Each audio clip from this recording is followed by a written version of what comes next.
You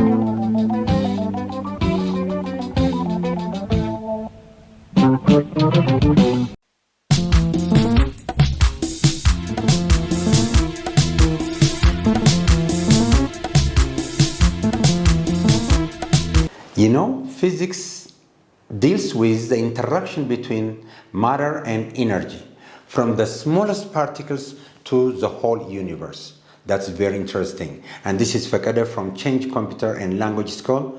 Today, I'm going to discuss with you what are the fundamental and the derived quantity in mechanics. And at the same time, I will explain to you the difference between vector quantity and scalar quantity. Are you ready? Let's get started. Okay, as you know, there are three fundamental quantities in mechanics. These are length, mass, and time. So these three quantities are base for all derived quantity which are listed here. So you need the quantity length has a symbol L and the SI unit is meter. And the other one is mass with a symbol M and the unit with kilogram, the SI unit. And time, the symbol is T and the unit is second. Now let me try to show you how all this derived quantity based on this fundamental or basic quantity in mechanics. So look, there are different quantities that you know, like speed, acceleration, area, volume, density, momentum, force, impulse, pressure, work, potential energy, kinetic energy, so on and so forth.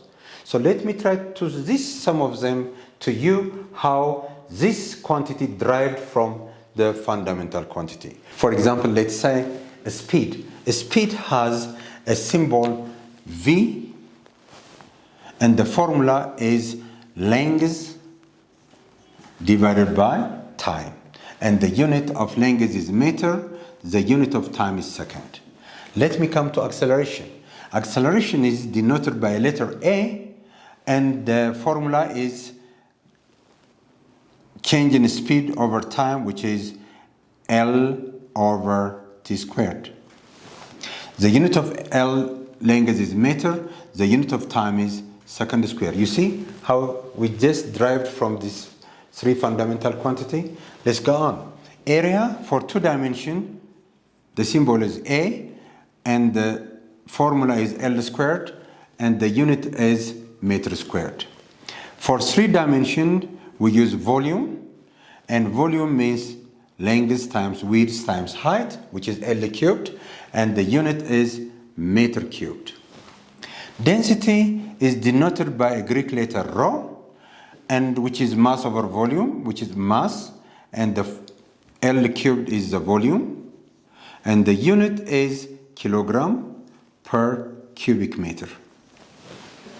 Momentum is very important quantity from these three fundamental quantity, which is denoted by letter P, and which is mass times velocity, which is L over T. The unit of mass is kilogram. The unit of length is meter, and the unit of time is second. And force, denoted by a letter F, and which is a product of mass and acceleration, which is L over T squared. And mass has a unit, as I told you, is kilogram. Length is in meter, and time is in second, which is squared. This is known as Newton. Impulse means denoted by a letter I. It is force times time. So this T cancels this T, which is mL over T, which is kilogram meter per second. Indirectly, it is called a momentum, because they have the same unit. Pressure is denoted by a letter P, which is force over area. We know force means ml force over T squared. Area is L squared. So we cancel this L with this L, which is mass is in kilogram over meter time squared. Work is denoted by letter W, which is force times time. Force is mL over T squared times L, so which is L squared, and then I can cancel this one. So the unit is kilogram meter squared second squared, which is called joule. So we can continue like this. Our today's main program is not to discuss about this derived quantity, but to show you that this length, mass, and time are the fundamental to have all these quantities.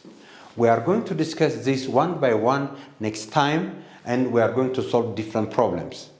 So just for the time being, I want to show you that this is a derived quantity from this basic quantity. So don't worry about all this formula and units. We are going to see it again, as I told you before. Now, let me tell you the most important thing for this derived quantity about vector quantity and scalar quantity. Some of the quantities are scalar quantity and some of them are a vector quantity. What is scalar quantity means? So a scalar quantity is a quantity which has only magnitude. Whereas a vector quantity is a quantity which has both magnitude and direction. What does it mean? See, magnitude means the value. For example, what time is it? It is 10 o'clock. So 10 is the magnitude for the time. And how much you weigh? I'm asking you the mass. And you say you may be 60 kilogram, and 60 kilogram is the magnitude because direction is not important. You cannot say I am 60 kilogram to north because direction is not important for mass, and direction is not important for time. Okay, but for length we can show direction. Okay, how much distance you travel? I travel 4 kilometers to north, to east, to school, to supermarket, so and so on. So therefore, some of them, okay, with the direction, and some of them are without direction. But all of them have a magnitude. So vector quantity is a quantity which has both magnitude and direction. So a vector quantity is always represented by a line. So the length of the line shows the magnitude, and the arrow shows the direction. So this vector, I can say the starting point is the tail, and the head is the pointer is the head. So sometimes when you calculate a vector quantity, we can use a straight line with an arrow, like which I show you right here. Now let me try to show you how the vector quantity are different from scalar quantity, and how magnitude is very important and direction also very important only for vector quantity. Let me give you an example. I may ask you like this: how far you travel today? And you may answer 5 kilometers. And you may answer like this: 5 kilometers to north. You see, there is a difference between 5 kilometers only and 5 kilometers to north. So let me give you what is the difference between distance and displacement by doing simple calculation here. Look, a person starts to travel from this initial point about 40 meters. Now, what is the distance and what is the displacement? Always, if you just write S without an arrow, it is the displacement. So the displacement is 40 meters. And if you put an arrow at the displacement S, it means it is a vector quantity. So the displacement here is 40 meters to east.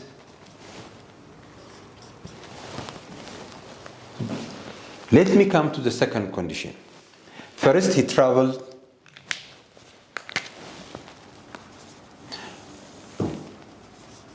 40 meters. Then he continued traveling to north about 30 meters. He changes direction.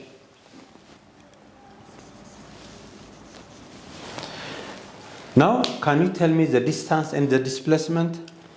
You see, simply the distance equal to, first he traveled 40 meters and then 30 meters. So when you add these two, you get 70 meters, that's all. So the distance in this case is 70 meters, the second condition. But how about the displacement? And the displacement is a shortest distance from the initial point, or a straight line from the initial point. So you see, this will be a straight line from the initial point to the final point. And this will be the displacement. In which direction? At this angle theta. So if you calculate this distance, you can find the value of a displacement. So in this case, we know if the angle between north and east is 90 degrees, we can use a Pythagoras theorem. Let's say this is A, this is B, and this is C.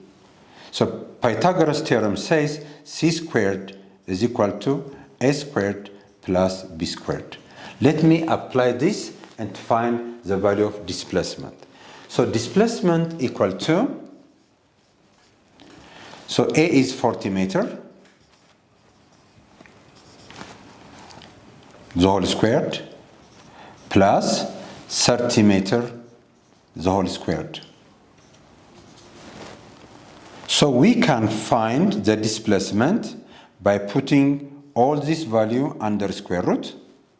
40 squared means 1600 meters squared, and 30 squared means 30 times 30, which is 900 meters squared. Add these two, so we get 2500 meters squared under square root. So we can write this 25 times 10 to the power of 2. We'll discuss about what is power notation means next time. Meter squared. The square root of 25 is 5. The square root of 10 to the power of 2 is 10. 5 times 10 is 50. So we get the magnitude of the displacement for the second case is 50 meters. And the displacement, as you see here, it is 70 meters. The displacement is 70 meters, and the displacement equal to 50 meters. What is the direction? So you see, we can find the direction using tan function. You know that sine theta and cos theta and tan theta.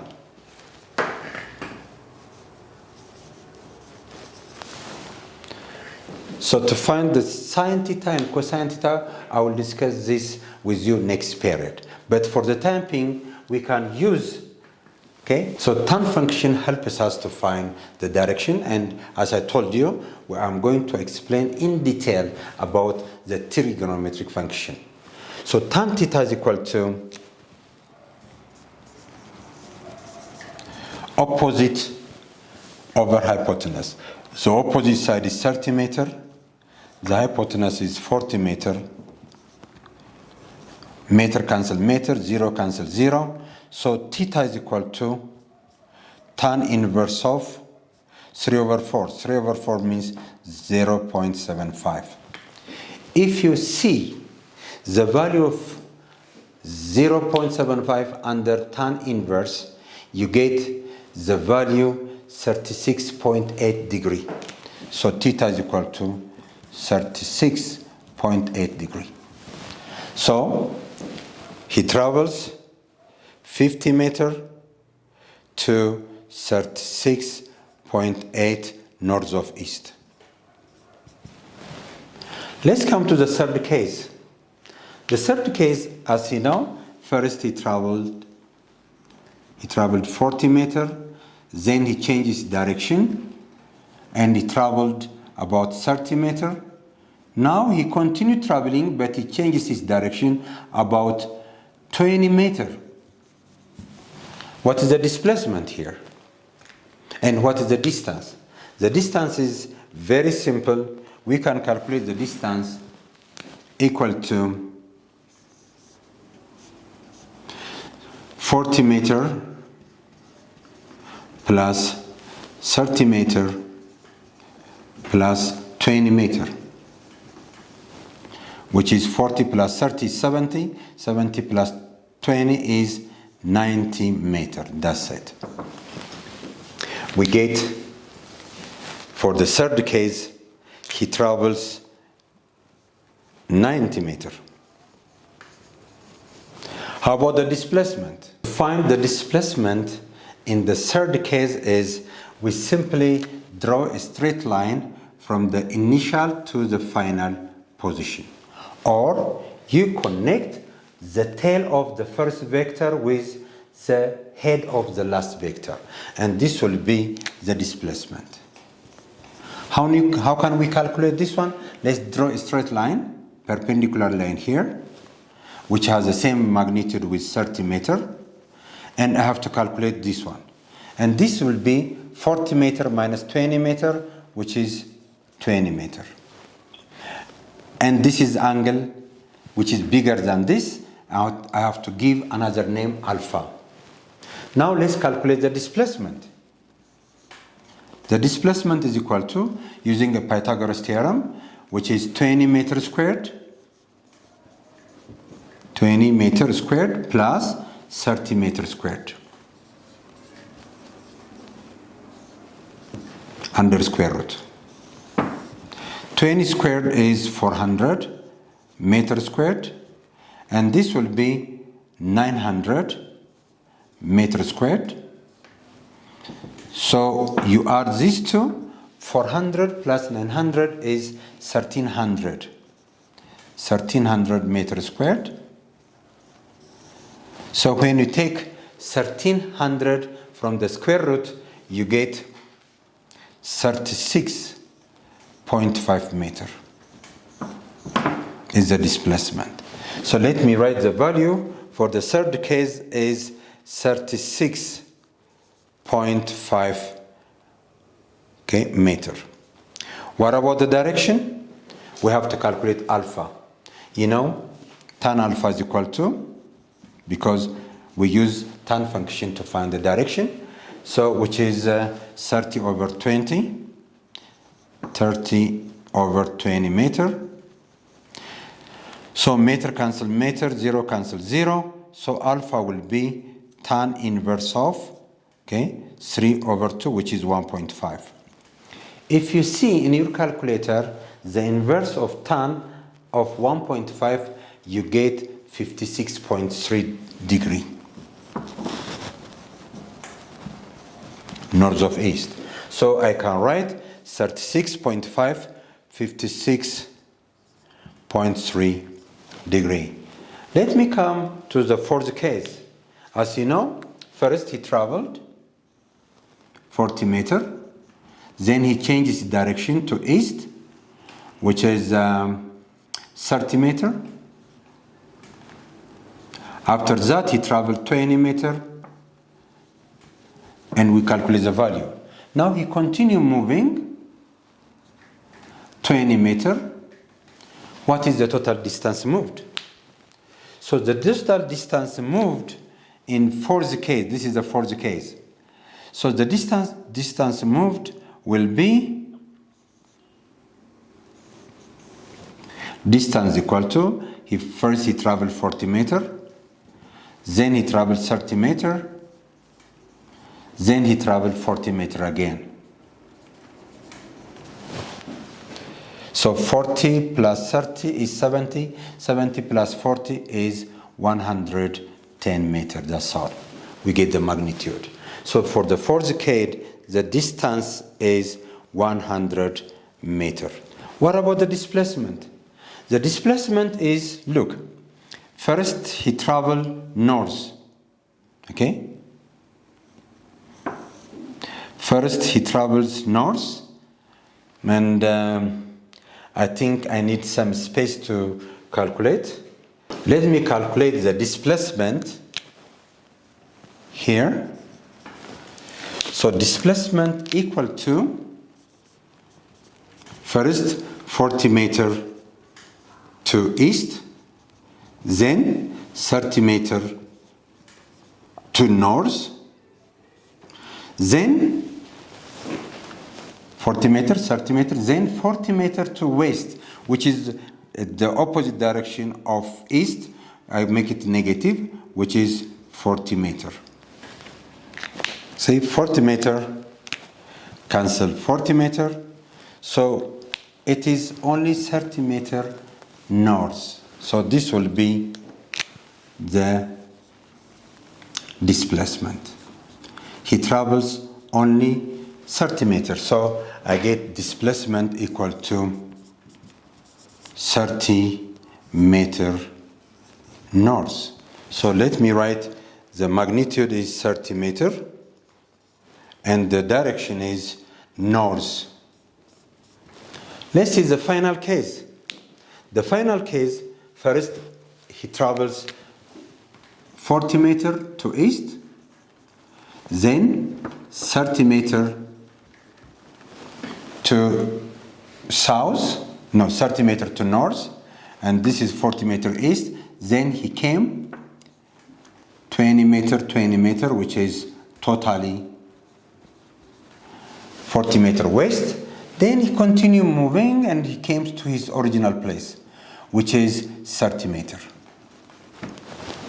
So what is the displacement in this case? The displacement for the fifth condition, S in 5 case, first he traveled 40 meter, then 30 meter, then 40 meter, and 30 meter. 40 meter, 30 meter, 40 meter, and 30 meter. So 40 plus 30 is 70, 40 plus 30 is 70, 70 plus 70 is 140 meter. So for the fifth case, the displacement is 140 meter. And how about this is the distance, and how about the displacement? Look, the displacement will be, first he traveled 40 meter east, then 30 meter north, then negative direction to the east, which is to the west, which is 40 meter, okay, west. And finally, he travels, okay, 30 meter south, negative.